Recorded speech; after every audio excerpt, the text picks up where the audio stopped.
Welcome to Kaleidoscope, where we always strive to bring you happy news. This week, we feature Sri Lankans from around the world while also celebrating dance around the world with a little surprise from the Ballet School Colombo on our Empower Capital News Snapshot. A chat about aligning declining income and a Sri Lankan teenager who's championing the European karting circuit.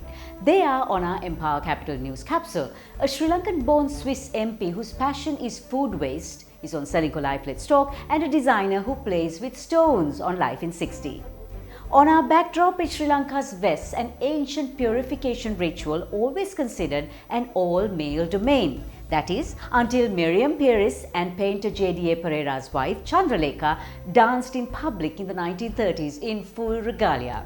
And of course, we have the country's first professional female Kandyan dancer, Dr. Bajira Chitrasena. We'll be back with our Empower Capital Snapshot. Ballet has its roots in Italian Renaissance courts in the 15th century, but women were not allowed to dance in public until 1681. For International Dance Day, the Ballet School Colombo brought together Sri Lankan dancers from around the world in celebration, exclusively for Kaleidoscope. So starting off our Empower Capital Snapshot are Romina G with the TBSE dancers from Sri Lanka, Melody Vikramasinghe and Rajan Thananayagam from Australia, Piera Pereira from New Zealand, Dinuka Dialvis from France and Shania Ambrose from Bahrain. Dance, to me, is about being able to express your inner self. It is also being disciplined and passionate whilst performing. Dance is also being able to appreciate all dance forms. I hope we ignite passion for dance through the Ballet School of Colombo. To me, dance is an escape from life. You can leave everything at the door and just express yourself. When my body movements harmonizes with the music, it becomes a form of expression of my soul. Dance tells me that not everyone is actually perfect. Because of dance, I have something new to look forward to every day. It's a medium in which I can lose myself and find myself both at the same time. That's what dance is to me. Sri Lanka's month-on-month inflation dipped to 3.9% in April and outstanding debt reached 109.7% of GDP in 2020, climbing from 94.3% in 2019. Year-on-year government revenue nosedives to 27.7% in 2020 to 1.3 billion rupees. The ADB says South Asia will be the fastest growing region this year with an overall 9.5% growth. Selling Life's family safari gifted 5 million rupees in gold to 103 policyholders, with 1 million rupees being won by a policyholder from Matara. Atlanta has lost its place as the world's busiest airport to Guangzhou Baiyun International Airport in China. Customers who take the COVID-19 test get a free beer while waiting for their results. And that's it on our Empower Capital Snapshot. With Empower Capital as your investment solutions partner, your investment allocation will be determined by financial intelligence and not emotion. Empower Capital, building relationships in for the long term.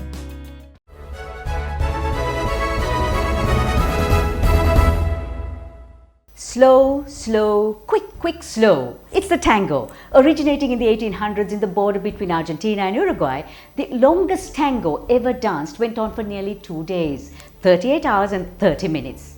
Of course, it takes two to tango. On with our Empower Capital News Capsule. Sri Lankans have a habit of saving, and most often it is the interest from these savings that becomes their monthly income. But when interest rates slip to the lower level of single digits as they have right now, what avenues are there for people to invest and maximize their monthly income? CEO of Empower Capital Securities, Naveen Samarasekara, gives us some recommendations. So low interest rates are not necessarily a bad thing for the economy. It actually stimulates economic growth. We see the interest rates at very low levels in the developed world. However, it is a fact that if one depends on monthly interest income, as most Sri Lankans do after they stop earning, this becomes a problem. And if you haven't planned for it by investing in alternative fixed income instruments, and there are quite a few out there, or have a significant cash buffer to maintain your lifestyle, your options are limited.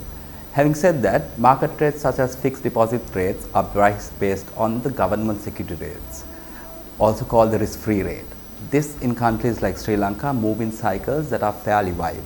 Reasons for such cycles being multiple factors such as government policy, inflation, private sector credit demand, balance of payments, and so on.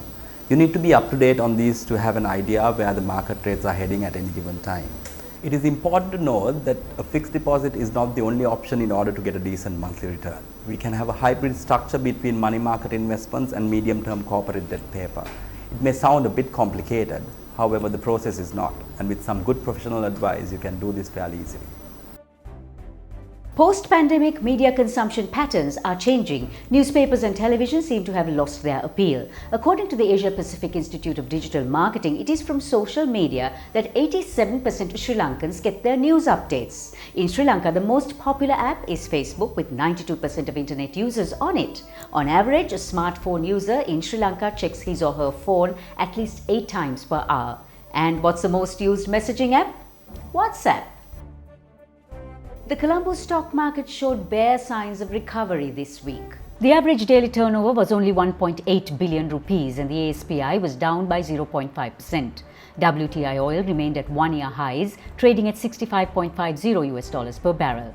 Gold was the same as last week at $1,795 an ounce. He is just 13 and has become the first Sri Lankan to win a karting race in Europe. Yevan David got the racing bug at 6. From then on, he has been unstoppable. He joins us exclusively from Belgium to talk about his dream of placing Sri Lanka on the international racing map. I'm really proud to represent my country, Sri Lanka, to be the first Sri Lankan to win in Europe. It's an amazing achievement. I think I was really confident. I just need to push forward with the rest of the year. But honestly, it's been great to carry this pride for Sri Lanka, and I'm really happy that I've been able to win. Next week there's another race for the European Championship at the same place, so hoping to do good then, hoping to improve further and ultimately win in the final. See you later. The world's longest suspension bridge opened in Portugal. It sits 175 meters above the River Paiva and is 516 meters long and took 2 years to complete. Selinko Life Let's Talk is next with the first Sri Lankan woman to be elected to a Swiss cantonal parliament, Farah Rumi. With Selinko Life Pension Saver, Sri Lanka's premier retirement plan, start planning for a retirement today. Selinko Life, a relationship for life.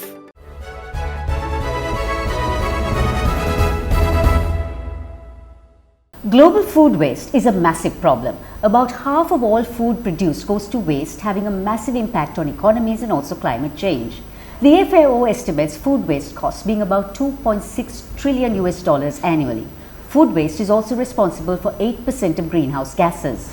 It is a massive global problem, and one young woman is putting her food where her mouth is, literally. She is the first Sri Lankan woman to be elected to the Swiss cantonal parliament.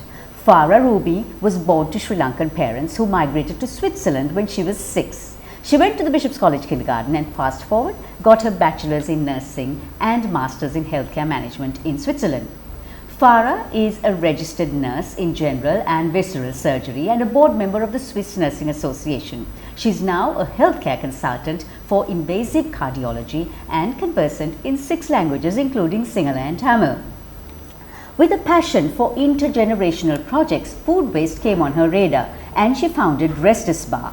It's a not-for-profit that collects good quality food which is nearing the end of their shelf life from supermarkets and stores them in refrigerators around the city of Grenchen for those in need to collect the food for free. Farah joined me from Switzerland to chat about the food waste problem, which is now a global problem. Welcome to Kaleidoscope, Farah, and congratulations on your entry into the Swiss Parliament. Why do you think there is food waste? Because even in developing and poor countries which are battling hunger and malnutrition, this is a big problem. I would say that is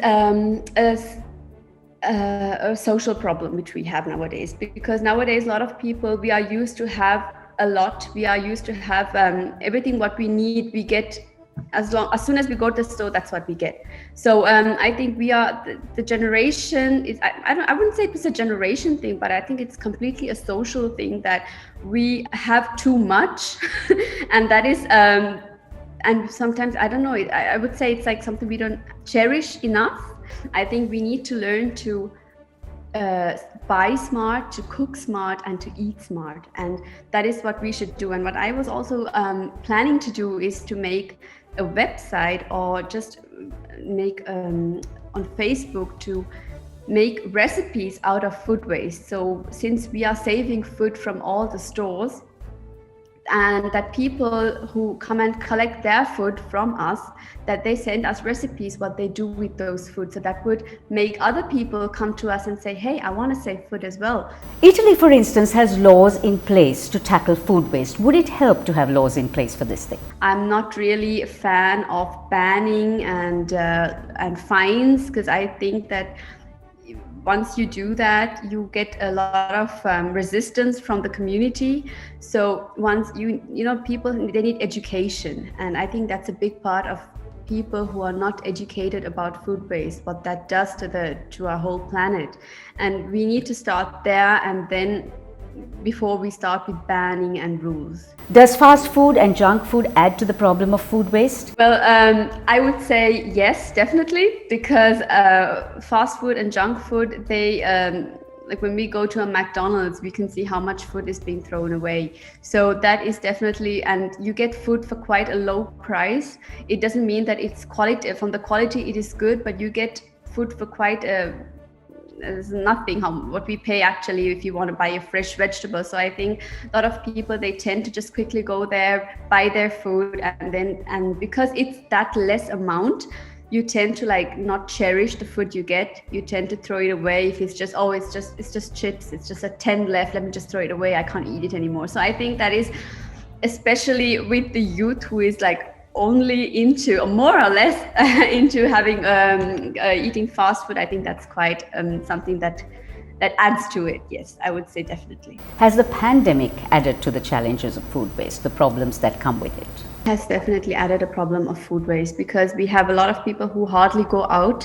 So you can like, even if I have too much food at home, I would go and give it to someone. You can find institutions where you can go and bring it to, and people are so scared during the coronavirus pandemic to even step foot outside. So they tend to throw away more food. That is definitely for sure. And they also go shopping much less. So they go. So the stores have like more products than people who are coming and buying their those vegetables or whatever. So I would say definitely the COVID-19 pandemic has added into the issue of food waste. With young people's preference for faster food options resulting in adding actually to the food waste issue, as you mentioned, what is the role you would like to see young people playing in this problem of food waste, in managing this problem of food waste? Definitely start with education. I don't think that it's just something we should start in schools. We should sensitize people in general. Like what we're trying to do is now that in the weekly market, we have on Friday, we have the weekly market here in my city. So what we do is we go, even me, we all go together, and then we talk to people, we communicate with them, we ask them, hey, do you know about this? Or did you know that you can still eat a yogurt even 1 week later? Until you start with like general conversations, and that is how we do it. But in general, I would wish that younger people would invest more of this into this subject, and that also the government invests more time into educating the people. You can't change the world overnight, but look at your capabilities and set your goals. That's the way Farah set about working on her food waste project, something Sri Lankans can emulate too. Thank you, Farah, for joining us on Kaleidoscope. With Selingco Life Pension Saver, Sri Lanka's premier retirement plan, start planning for your retirement today. Selingco Life, a relationship for life.